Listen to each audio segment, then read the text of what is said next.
ये कहानी है मीनू की, जो 5 साल के उम्र में ही अपने माँ को एक्सीडेंट में खो देती है।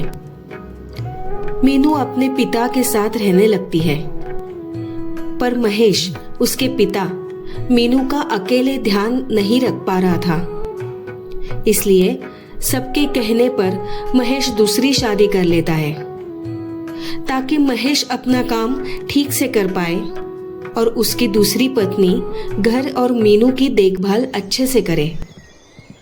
देखो कविता, मीनू अभी बहुत छोटा है। उसकी जिम्मेदारी और मेरे घर की जिम्मेदारी अब तुम्हारे कंधों पे है। बिल्कुल चिंता ना करो, आप अपना काम करो, मैं घर संभाल लूंगी जी। कुछ साल ऐसे ही बीत जाते हैं, सब कुछ सही चल रहा होता है। मीनू भी अब लगभग 10 साल की हो चुकी थी। कविता को भी एक बेटी हुई, जिसकी उम्र 5 साल होने को आई थी। फिर एक दिन दोनों बहनें मीनू और बीना बाहर खेलने जाती है कि तभी बीना खेलते खेलते गिर जाती है और बहुत ज्यादा चोट लगती है। मीनू डरी हुई घर आती है और कविता को सब बता देती है। बीना को हॉस्पिटल लेके जाया जाता है। अरे कैसे गिरी मेरी बेटी, बोल। तेरे भरोसे हम उसको खेलने भेजे थे ना, और तू उसका ख्याल भी नहीं रख पाई। तुझे खिला पिला के तो हमने इतना बड़ा कर दिया, और तू मेरी बेटी का थोड़ा ध्यान भी नहीं रख सकती है। करम जली। अरे कविता, क्या हुआ? क्यों बेचारे को इतना डांट रही हो? अगर वीना गिर गया तो उसमें उसका क्या गलती है? उसने जानबूझ के थोड़ी गिराया होगा। और तुम्हें इतना ही है ना, तो कल से दोनों को घर के बाहर जाने मत देना, घर के अंदर ही रखना उन्हें। हाँ, आपके प्यार से ही इसका ये हाल हुआ है, और दीजिए प्यार। अब खेलने की उम्र में मैं मेरी बेटी को क्या घर में बांध के रखूं? बेटा मीनू, चल खाना खा के सो जा, कल तक सब ठीक हो जाएगा। इस घर के नौकर नहीं हैं हम, खाना हम नहीं बनाएंगे। मेरी बेटी हॉस्पिटल में है इसकी वजह से, और मैं इसको खाना बना के खिलाऊं? जब तक मेरी बेटी घर नहीं आ जाती, इस घर का चूल्हा बंद रहेगा। मीनू और महेश दोनों बिना खाना खाए के ही सो गए, और अब ये रोज का ही हो गया था। हर छोटी छोटी बात पे मीनू को सुनाया जाने लगा है। ऐसे ही एक दिन, बीना के जन्मदिन के दिन, अरे ओ महारानी, आज मेरे बीना का जन्मदिन है। देखो तो महारानी अभी तक पड़े पड़े सोच रही है। तुझे कुछ काम बोले थे कल रात को, याद है या नहीं? माँ, अभी तो बोर हो रहा है, इतनी सुबह उठने की क्या जरूरत है? हम सब कुछ कर देंगे। याद है जो भी आप मुझे रात को बोली थी। देखती हूँ तू क्या करती है। ये लो अलमारी की चाबी, रख लो। मैं कुछ खरीदारी करने के लिए मार्केट जा रही हूँ, चाबी अपने पास रखना।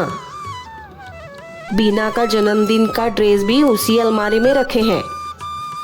मैं जब तक मार्केट से आती हूँ सारा काम हो जाना चाहिए। और फिर से बोल रही हूँ, चाबी संभाल कर रखना। मीनू अपना काम करने लगती है। घर का सारा काम करते करते उसको सुबह से दोपहर हो जाती है। फिर अचानक उसको चाबी की याद आती है, जो सुबह कविता ने उसको रखने के लिए दी थी। मीनू चाबी खोजने लगती है, पर पूरा घर खोजने के बाद भी उसको चाबी मिलती नहीं है। वो दुखी मन से घर के एक कोने में बैठकर रोने लगती है और सोचती है कि जब उसकी सौतेली माँ आएगी और उसको पता चलेगा चाबी खो गई है, तो उसके साथ क्या क्या होगा। इतने में कविता आती है और बोलती है, अरे ओ कलमुही, तेरा काम हो गया कि नहीं हुआ? जरा बाहर तो आओ, ये मार्केट का ठेला लेने के लिए इतने दूर से लेके आई हूँ। और सुन, चाबी लेके आना, मुझे बीना का ड्रेस भी निकालना है। माँ, वो चाबी नहीं मिल रही है। मैं काम करते करते चाबी कहाँ रखी भूल गई।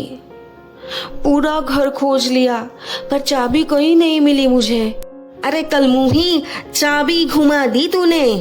हे भगवान, क्या करूं मैं इस नालायक का। तेरी ना अकल सही है ना शक्ल सही है। जन्म लेती ही अपने माँ को खा गई और अब मेरा दिमाग खा रही है। मुझे पता नहीं, चाबी खोज के दो अभी, नहीं तो मुझसे बुरा कोई नहीं होगा। माँ, ऐसे मत बोलो, चाबी नहीं मिल रही है तो मैं क्या करूं? मुझे माफ कर दो।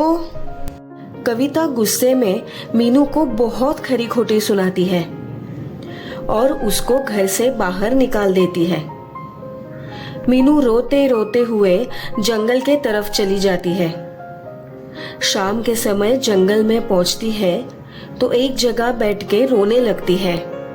काश आज मेरी माँ इस दुनिया में होती, मुझे कभी इतनी छोटी सी गलती के लिए नहीं मारती और ना ही घर से बाहर निकाल देती। मीनू यही सब सोच रही होती है कि तभी उसको थोड़ी दूरी पे अचानक एक गौमाता दिखती है। वो घायल होके बैठी है और उसके पाँव से खून बह रहा होता है। मीनू उस गौमाता के पास जाती है, उसकी सेवा करने लगती है। नदी से पानी लेके उसको पिला के अपने दुपट्टे से गौमाता को बांध के स्वच्छ करती है। और इतने में अचानक वो गौमाता एक परी का रूप ले लेती है और बोलती है, मीनू, तुम रो मत, मैं तुम्हारे मन की हर बात जानती हूँ।